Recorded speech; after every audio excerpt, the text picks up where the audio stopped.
Hello, I'm Marcus and welcome to Beats and Vision, and this is part 2 of my new edition review. Now in the part 1, it was the success of their first albums.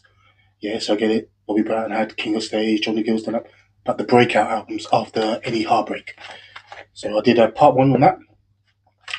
Here's the follow-up albums from Bobby Brown, Ralph Tresvant, Bill with DeVoe, and Johnny Gill.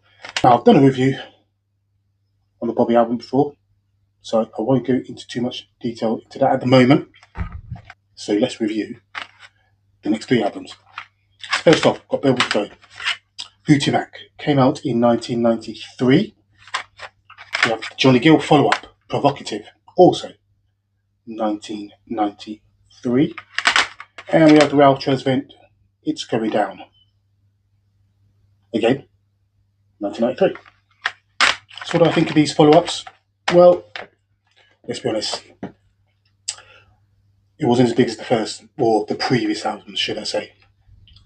That's not to say they were bad.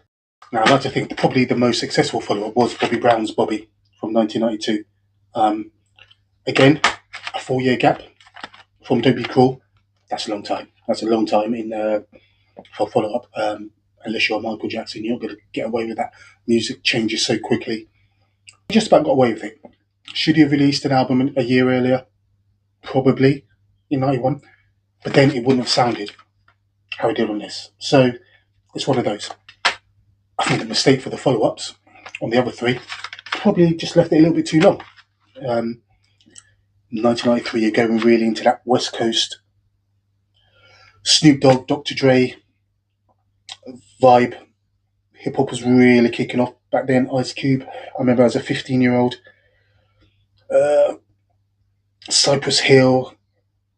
93 was really, hip hop was taking the stage, and I think a lot of R&B artists just fell into that trap. Awful follow-ups. I think Bobby Brown's number 1 again. I think he's number 1 again. He's done it again, and that should have been bigger than what it actually was. It's just that 4-year gap. That's what for me did it. Which album next? I think Johnny Gill. I think the Provocative is pretty good. Not as good as the self-titled 1990, but that's still pretty good. But with Rose Hootie Mac, it's okay. Nowhere near as good as Poison. But there's still some decent tracks on there. But yeah, again. And for me, Ralph T, I'll leave it at that. It's okay. And I'll leave it at that. Did they leave it too long? Should they have released albums in maybe 92? Maybe they could have had more hits back then. But I get it. The first, the previous albums were so successful. You want to ride the wave and milk it as long as you can. I understand that, but the music industry, they don't wait for long.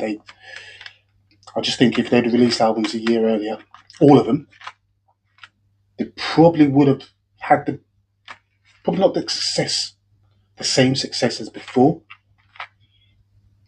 but with the momentum would have still been going, if you can understand it. But hey, still one of the greatest groups going as well.